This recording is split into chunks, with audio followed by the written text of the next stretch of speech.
이제는 불이요 그의 아름다움은 들의 꽃과 같으니 불은 마르고 꽃은 시드나 우리 하나님의 말씀은 영원히 서리.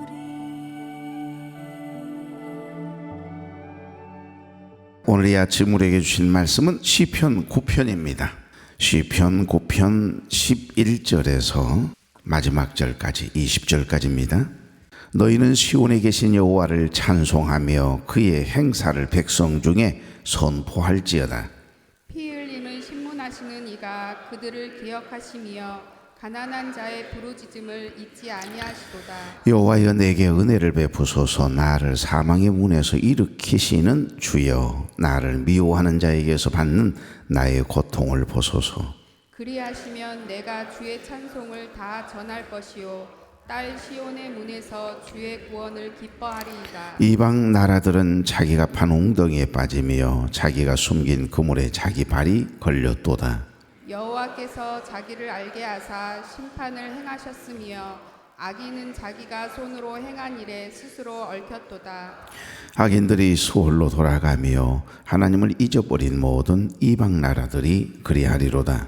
궁핍한 자가 항상 잊어버림을 당하지 아니하며 가난한 자들이 영원히 실망하지 아니하리로다. 여호와여 일어나사 인생으로 승리를 얻지 못하게 하시며 이방 나라들이 주 앞에서 심판을 받게 하소서. 여호와여 그들을 두렵게 하시며 이방 나라들이 자기는 인생일 뿐인 줄 알게 하소서. 아멘. 우리 좌우로 인사 나누죠. 좋은 아침입니다. 네, 참 좋은 아침이네요. 이 아침 저 시간 하나님께 드리기 위해서 거룩한 발걸음을 되신 여러분, 또 가정에서 유튜브를 통해 함께 예배에 참여하고 있는 교회 여러분 주의 이름으로 축복합니다. 토요일은 시편 강해입니다. 오늘 본문이 담겨있는 시편 9편은 다윗의 감사와 간증이 담겨있는 노래이고요. 다윗은 먼저 하나님께 감사하면서 간증을 시작합니다. 그것도 악인들을 벌하시고 압제당하는 자를 외면치 않으시고 변호하시는 의로우신 재판장이신 하나님, 인생을 살아보니까 그런 하나님이심이 이제 경험되는 거예요.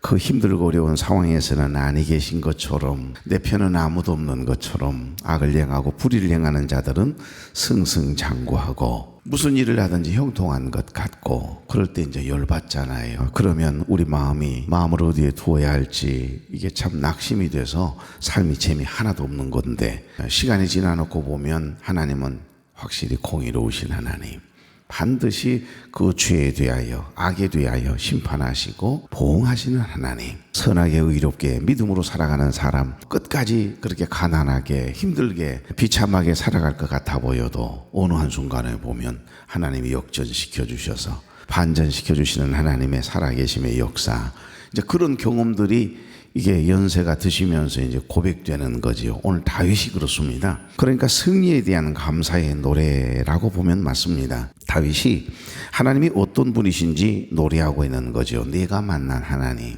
그러니까 늘 하나님과 이렇게 통했다 그럴까요? 하나님과 늘 통해요. 통하는 사람이 있잖아요. 말하지 않아도 통하는 사람이 있어요. 늘 하나님과 통했던 다윗의 특별함이 드러나고 있는 시가 바로 시편 9편입니다. 우리가 지난주부터 시편 9편을 묵상하고 있는데, 다 함께 우리 1절, 내가 전심으로 여호와께 감사하오며 주의 모든 기이한 일들을 전하리이다. 아멘. 놀라운 일을 간증하겠다라고 하는 일이죠. 말이죠. 기이한 일이란 말은, 그래서 우리말 성경에 보면 오 여호와여 내가 온 마음을 다해 주를 찬양하겠습니다. 주께서 행하신 놀라운 일들을 내가 모두 말하겠습니다. 간증 맞지요. 그러니까 지난주에 우리가 나누었던 것처럼 시편 9편 안에는 세 가지의 간증이 들어있어요. 다윗의 간증, 첫 번째 간증이 뭐였죠? 3절부터 8절 말씀이었습니다. 내 원수들이 물러갈 때에 주 앞에서 넘어져 망함이니이다. 주께서 나의 의와 송사를 변호하셨으며 보좌에 앉으사 의롭게 심판하셨나이다. 이방 나라들을 책망하시고 악인을 멸하시며 그들의 이름을 영원히 지우셨나이다. 원수가 끊어져 영원히 멸망하여사오니 주께서 무너뜨린 성읍들을 기억할 수 없나이다. 여호와께서 영원히 앉으시며 심판을 위하여 보좌를 준비하셨도다. 8절. 공의로 세계를 심판하시며 정직으로 만민에게 판결을 내리시리로다. 아멘. 한마디로 무슨 간증이죠? 쉽게 말씀드리면 인생을 살아보니까 반드시 하나님께서는 정말 악인을 심판하시더라는 겁니다. 그런 하나님의 힘을 경험했다는 거예요. 그 간증을 하고 있는 겁니다. 두 번째 간증은 9절부터 12절인데 하나님께서는 주의 이름을 아는 자, 하나님을 아는 거 그거 중요하잖아요. 하나님을 몰라서 망하는 거니까요. 주를 의지하는 사람, 주를 찾는 자를 결코 버리거나 떠나지 않으시더라는 겁니다. 세 번째 간증은 18절부터 20절까지인데 오늘 본문 안에 들어 있습니다. 하나님께서는 가난한 자들의 부르짖음을 잊지 않으시고 궁핍한 자를 잊지 않으시고 반드시 구원하시더라고 하는 간증을 지금 하고 있는 겁니다. 그래서 다윗은 감사함으로 하나님을 찬양하지 않고는 견딜 수가 없어서 하나님 멋져, 하나님 감사합니다, 하나님의 은혜입니다. 여러분, 감사가 하나님의 은혜라고 고백하는 것이 찬송이죠. 우리가 하나님을 자랑하잖아요. 손흥민 선수가 속해 있는 토트넘이 유로파 리그에서 챔피언 됐죠. 우승을 하고 나니까 그냥 눈물을 쏟더구만요. 챔피언스 리그에서 41년 만에 우승을 차지했다고 그래요. 뭐 손흥민이 한 건 아니죠. 그러나 손흥민이 주장이니까. 그러니까 그때서야 비로소 막 손흥민 이름이 막 거론이 되기 시작하고 많은 사람들이 손흥민을 칭송하게 되는 거. 그러니까 우리가 하나님을 만나고 하나님이 나와 함께 하셔서 힘들고 어려운 순간순간마다 나를 도우시고 하나님 살아계심을 나타내 보이시면 그때 내가 입만 열면 누구 자랑을 하겠어요? 하나님 자랑하는 거죠. 그게 찬송이에요. 찬송은 다른 게 아닙니다. 하나님의 은혜입니다. 하나님 감사합니다. 그 고백이 찬송입니다. 그러니까 여기 세 번째 간증은 이렇게 궁핍한 자를, 가난한 자를, 힘없는 자를 외면치 않으시고 반드시 일으켜 세우셔서 구원시키시더라는 거예요. 약한 자를 들어 강한 자를 부끄럽게 하시는 하나님. 그러니까 영원한 강자도 없고 영원한 부자도 없는 거예요. 지난날에 가만히 어린 시절을 생각해 보십시오. 우리 마을에서 그래도 부잣집이었는데 큰 부자였는데 머슴들을 몇 놓고 그렇게 살았는데 지금 가보면 어때요? 그분들이 아직도 부자로 남아있는 집이 과연 몇이나 있습니까? 별로 없어요. 아니, 부자가 좀 잘 살아야 되고 자자손손 잘 살아야 되는데 있을 때 가난한 사람들을 함부로 대하고 머슴들을 함부로 대했던 집은 다 쓰러지고 없어요. 가만히 보니 제가 보니까 우리 마을만 생각해도 왜 이렇게 정신증 환자가 많습니까? 그러니까 부자인데 그렇게 큰 부잣집이 없는데 기와집이고 말이죠. 그런데 가난해도 나보다는 이웃을 생각하고 남을 낮게 여기고 진짜 부자는요 지금도 부자예요.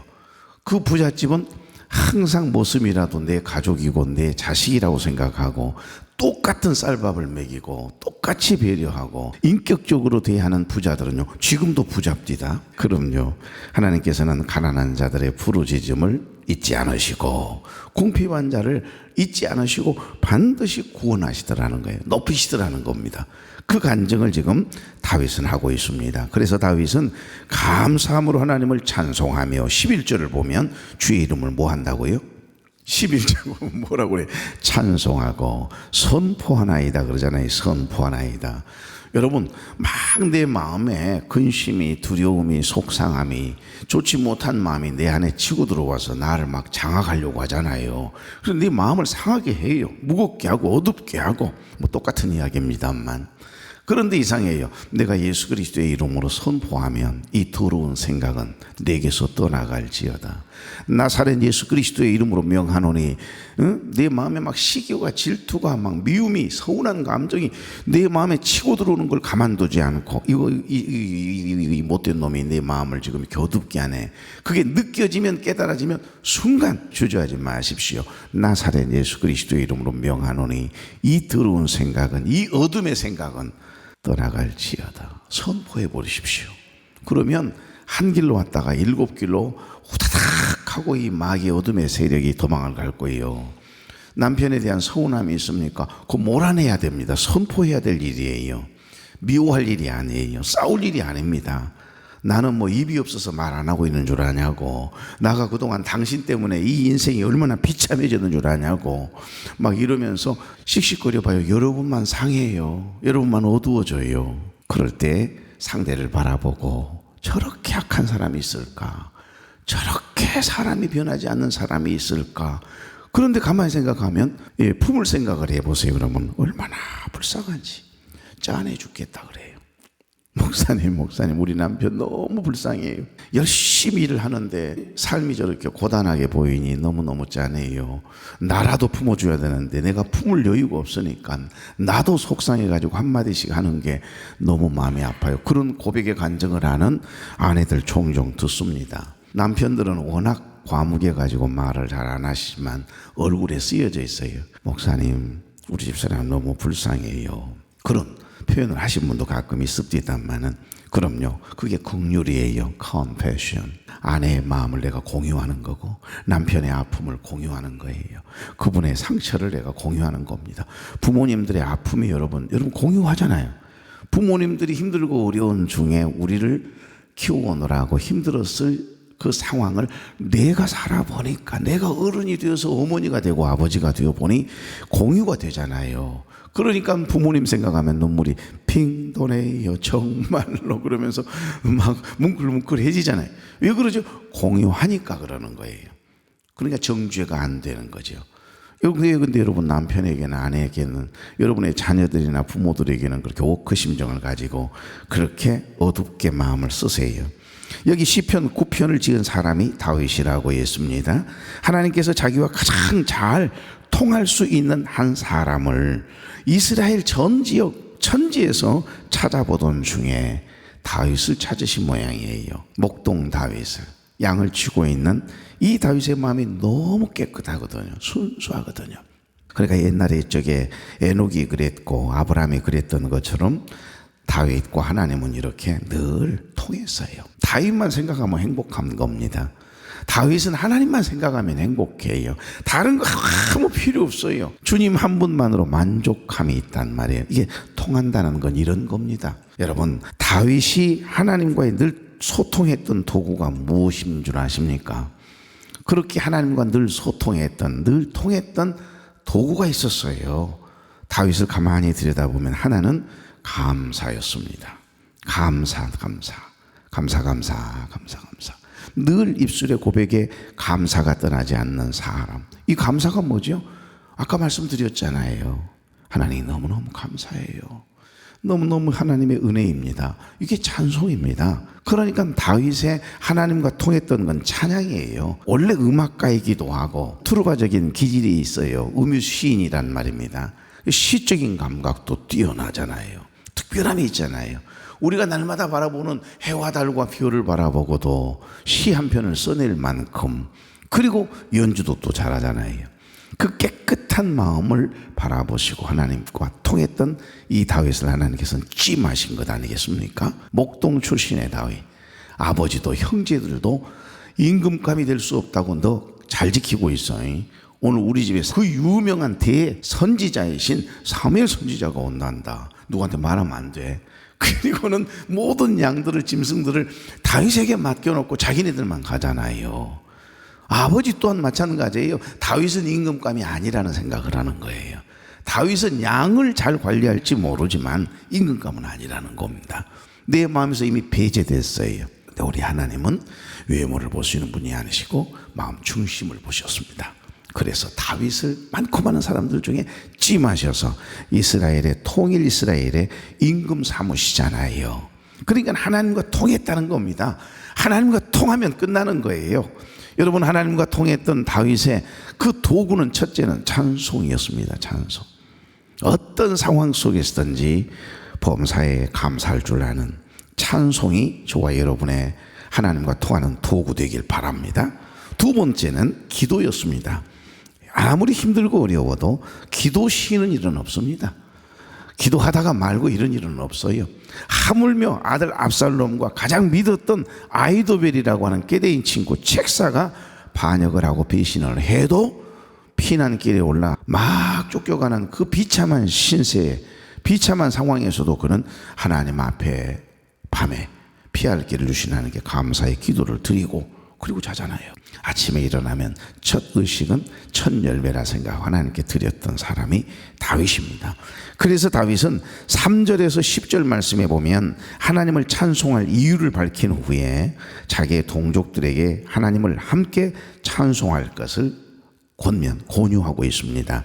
그리고 11절부터 20절까지를 보면 이 하나님의 도우심을 구하는 간절한 기도의 내용이 나오거든요. 11절 다시 한번, 너희는 시온에 계신 여호와를 찬송하며 그의 행사를 백성 중에 선포할지어다 그러잖아요. 14절, 그리하시면 내가 주의 찬송을 다 전할 것이요 딸 시온의 문에서, 생명의 문에서 이 말이에요, 주의 구원을 기뻐하리이다. 아멘.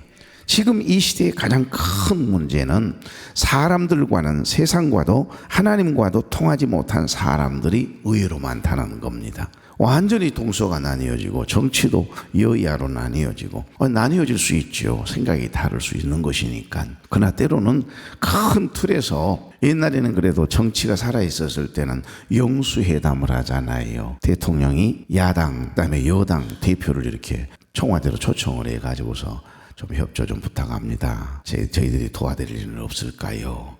그게 어른들 하는 일 아니겠어요? 그래서 서로 조금 서운하지만 자기의 주장을 내려놓고 서로 밀고 댕기고 뭐 당기는 거나 댕기는 거나 똑같소만은 어찌됐든 그렇게 한판 끝나고 나면 아무도 아랫사람들이 일단 영수회담을 통해서 결정되는 것에 대하여 이의를 제기하지 않잖아요. 또 싸울 때는 어떤 안건에 대해서 싸울 때는 또 피 터지게 싸우다가 끝나고 나면 식사 같이 하고 국밥 한 그릇씩 먹으면서 술 한 잔씩 하면서 풀고 그러는데, 소문이 그럽디다. 안 믿는 사람들은 술이라도 한 잔하고 풀기라도 하는데 교회에서는 앙금이 생기면 풀지를 못한다고. 아직 여러분 풀지 못해서 내가 그 인간은 그 일은 절대 용서할 수 없다라고 하는 고집을 피우고 계신 분들이 계십니까? 하나님도 여러분 못 말리겠다고 하십니다. 우리가 하나님 위에 있다는 거잖아요.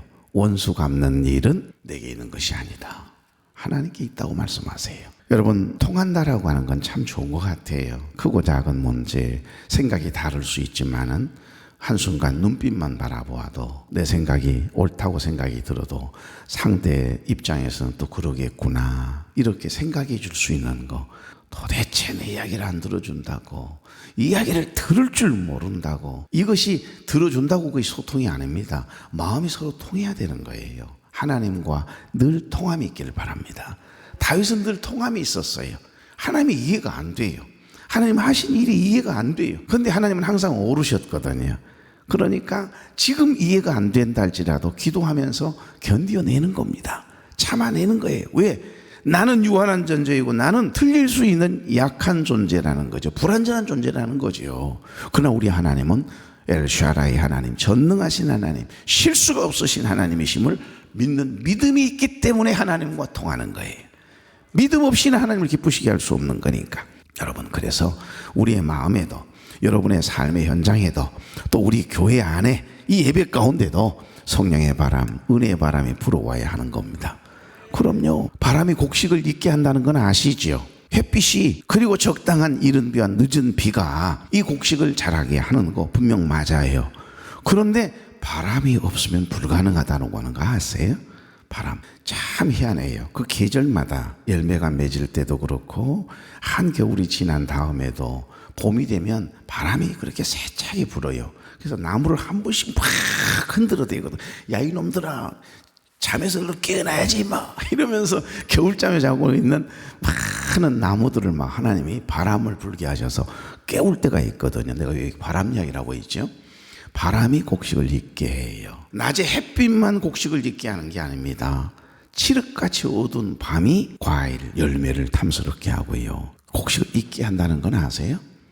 멜라토닌이라고 하는 이 뇌 송수화체 호르몬이라고 하는 게 우리 뇌에 있어요. 그래서 저녁에 주무실 때 조그만한 불빛도요 다 차단하고 주무셔야 여러분 뇌에서 자동적으로 생성되어지는 뇌 송수화체 호르몬, 수면 물질이에요. 그 멜라토닌이 이 면역력을 키운다고 그래요.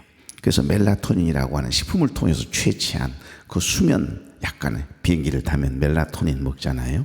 그러니까 어둠도 하나님께서 필요해서 만들어 놓은 것이고 바람도 곡식을 잊게 하는 놀라운 힘이 있어요. 제가 바람이 잘 통해야 모든 생명체가 건강하게 성장하는 것처럼 서로 간에 소통이 안 될 때처럼 답답할 때가 어디 있습니까? 하여간 바람이 불어줘야 할 때가 있어요. 은혜의 바람이, 성령의 바람이, 감사의 바람이, 기도의 바람이 불어주어야 할 때가 있다는 이야기를 하고 싶은 겁니다. 그 영적인 바람, 은혜의 바람이 너와 나 사이에 불어와야, 하나님과 나 사이에 불어와야 우리가 기도 한 번 하고 나면 하나님과 막혔던 게 통하잖아요. 그 죄였구나 깨달아지지 않습니까? 그래서 회개가 터지고 감사가 고백되고 할렐루야. 우리의 영혼도 우리의 정신 건강과 육의 건강의 문제도 불통의 문제에서 비롯됨을 우리는 너무 잘 알고 있습니다. 우리 몸의 건강의 문제도 통하지 않는 데서 오는 질병이 많대요. 이 불통의 문제에서 비롯된 질병, 사실 이것을 한의학에서는 뭐라고 한 줄 아세요? 경색이라고 표현합니다. 경색. 혈액이 원활하게 통하지 않으면 반드시 우리의 몸뚱아리는요 경색이 오거든요. 그 뇌경색, 심근경색, 이 모든 거 우리의 삶의 현장에도 사업이나 경제적인 문제도 정치적인 문제도 여러 가지 관계에 있어서도 경색이 지속되면요 막혀가지고 통하지 않으면 여러분 다 어려워요. 영적인 경색은 더 위험합니다. 경은 바위처럼 굳세고 뻣뻣한 것을 말한다면 여기 색이라고 하는 한자는 막혀버렸다는 거예요. 즉 쌓인 것들이 뻣뻣하게 굳어서 막혀버리는 거, 이게 위험하잖아요. 그래서 한의학에서는 이것을 쌓일적이라고 해석했습니다. 들어온 것이 나가지 못하고 켜켜이 쌓이게 되면 딱딱해지고 그것이 차갑게 굳어져서 우리 몸에 병이 되는 겁니다. 피로도 쌓이면, 감정도 쌓이면 병이 되잖아요. 게으름도 쌓이면 영적으로 죽습니다, 여러분. 그러니까 먼저 하나님과 통해야 돼요. 경색 상태가 오래되면 안 된다는 겁니다. 그래서 신학계에서도 오래전에 통해 신학이라고 하는 신학의 사상이 하나 나온 적이 있어요. 소통은 나를 온전히 이해하는 것부터 시작이 되거든요. 소통은 남을 먼저 이해하기보다는요 나 자신을 이해해야 돼요. 나하고 내가 소통이 돼야 돼요. 내가 나를 모르는데 어떻게 남하고 통하겠습니까? 내가 내 자신을 모르니까 나를 만드시고 지으신, 내 마음을 창조하신, 내 마음을 붙잡아 주실 하나님께 내 마음을 토로하잖아요. 그러다 보면 이상해요. 나를 알게 돼요. 깨달아지게 되고, 그러면 하나님과 통하게 되고 나와 나 사이도 통하고, 그래서 나를 내려놓게 되고 그 자리에 주님 생각으로 가득 채우게 될 때 비로소 상대방을 받아들일 수 있는 넓은 마음이 생기고, 남편도 아내도 자식도 부모도 이웃도 그렇게 감정이 쌓여가지고서 경색 상태였던 그 관계가요 풀리기 시작해요.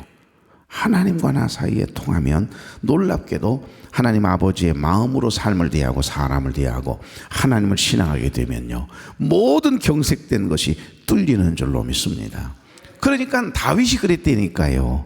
다윗이 그렇게 경색 상태가 오래되지 않도록 가장 오래 경색의 상태를 유지했던 때가 밧세바를 범했을 때입니다. 1년입니다. 1년. 그래서 1년이 딱 되자마자 한 번도 나타나지 않고 하고 등을 돌리고 계셨던 하나님이 때가 되었다 생각하셨던지 나단 선지자를 다윗에게 보내잖아요.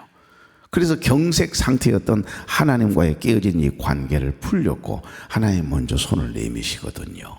그러니까 나 다 용서해도 그 인간은 그 일은 용서할 수 없다. 이건 잘못된 거예요. 용서받아야 할 여러분이 먼저 손을 내밀어야 되는 겁니다. 명분을 줘야 될 것 아니겠어요? 한의학에서 보면 통즉불통, 불통즉통이라고 하는 이론이 있습니다. 아프다는 것은 그쪽에 혈이 피의 순환이 잘 안 된다라고 하는 거고, 반대로 기혈, 피순환이 잘 흐르면 통증이 사라진다라고 하는 한의학 이론 중에 하나예요. 그러니까 대부분의 이 우리 몸뚱아리 안의 통증은요 이 이론을 통해서 설명이 돼요. 가끔 여러분이 힘들어할 때 제가 한 번씩 손을 따줄 때 이 혀를 뚫는 역할을 하는 겁니다. 그래서 그 순간 그렇게 머리가 아프고 힘들던 그 모든 압이 한꺼번에 그냥 수로 막혔던 곳을, 경색됐던 것을 뚫어주는 것처럼 아마 살아날 것 같잖아요. 영적 원리도 똑같습니다. 풀어줘야 되거든요. 뚫어야 하거든요. 그러니까 예수 그리스도의 십자가의 보혈이 통하지 않는 인생은 죄를 지을 수밖에 없고, 어둠이 몰려와서 인생의 고통이 따르겠지만 우리 주님의 십자가의 보혈이 흐르는 하나님과 통하는 인생은요, 죄를 이겨낼 놀라운 능력. 템테이션, 유혹이 와도, 미혹이 와도, 힘든 일이 몰려와도, 힘들고 어려운 상황인데도 감사할 수 있도록 은혜를 주세요. 나를 아프게 하며 죽이려고 하는 자들까지도 주님의 마음으로 십자가의 사랑으로 용서할 수 있는 힘을 놀랍게도 공급받게 되거든요. 그래서 저와 여러분의 심령 안에 보혜사 성령님이 계시거든요. 십자가의 보혈이 흐르고 있거든요. 제가 늘 예배를 드릴 때마다 예배의 기원에 빠지지 않고 제가 늘 거론하고 있는 것이 있습니다. 여러분 알고 계신가요? 십자가의 보혈 우리의 심령에 흐르게 하셔서, 그렇죠? 그래서 지성소로 나아갈, 하나님 앞으로 나아갈 담력을 허락하신 하나님, 그러면서 하나님과의 생명의 만남을 경험하는 행복한 예배가 되게 해달라고 늘 기도하고 있는 거 여러분 아세요? 이건 영적 원리에 의한 십자가의 복음을 이야기하는 겁니다. 그 기도, 짧은 기도 앞에 있는 이 기원 예배의 부름 안에 복음이 들어있는 겁니다. 지금 복음적인 이야기를 하고 있는 거예요. 그렇습니다. 이 놀라운 비밀이 방금 우리가 찬송을 불렀던 것처럼 구주의 십자가의 보혈의 능력인 줄로 믿습니다. 십자가의 보혈 안에 이 모든 것이 있다 이 말이에요. 그렇습니다. 시편 9편은 이렇게 하나님과 늘 통했던 다윗이 먼저 회개가 터지고 감사가 터지고 기도가 터지고 기쁨이 터지니까 힘들고 어려운 일 앞에서도 하나님을 신뢰함으로 승리할 수 있었음을 노래하고 찬송하고 있는 겁니다. 다 같이요. 찬송하고 선포하고 할렐루야. 그럼요. 일평생 동안 주의 십자가의 보혈이 흐르고 있는 심령을 가진 여러분 늘 찬송하십시오. 항상 힘들고 어려운 중에도, 너무 억울한 일을 당했는데도, 너무 힘들고 고단한 상황, 도저히 앞이 보이지 않는 힘든 상황인데도 하나님 그럼에도 불구하고 감사해요. 하나님 그럼에도 불구하고 사랑합니다. 이 한판 하고 나면요, 내 마음에 막혔던 경색, 막혔던 것이 팍 뚫린다니까요. 찬송이 그런 능력이 있어요. 찬송하고 선포하고 할렐루야. 답답한 마음 가만 이게 내버려 두지 마시고 나사렛 예수 그리스도의 이름으로 명하노니 내 안에 있는 이 염려는 두려움은 떠날지어다 선포해 버림이 있기를 바랍니다.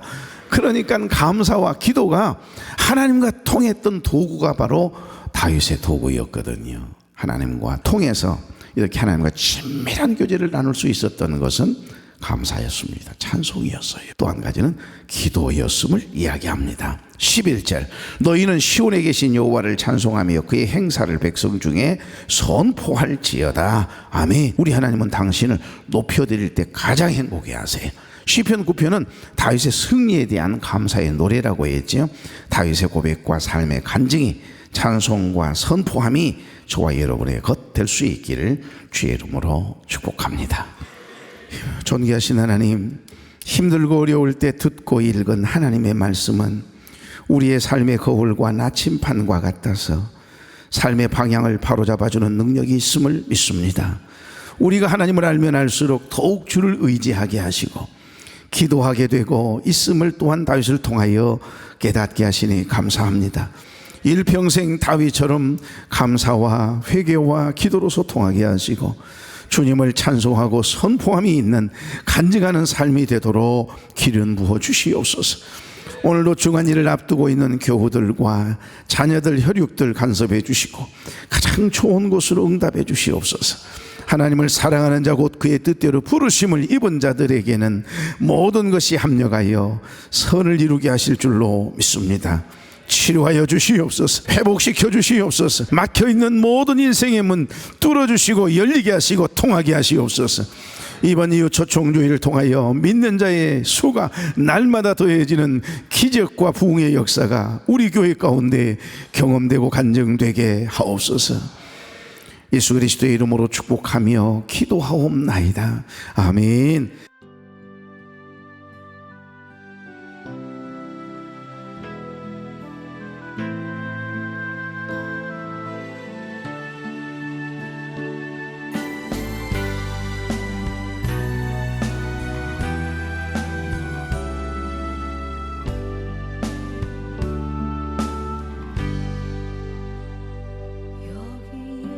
여기에 모인 우리 주의 은총 받은 자여라. 주께서 이 자리에 함께 계심을 아노라. 언제나 주님만을 찬양하며 따라가리니 시험을 당할 때도 함께 계심을 믿노라. 이 믿음 높여세요. 주가 지켜주신다. 어두운 밤에도 주의 밝은 빛 인도하여 주신다.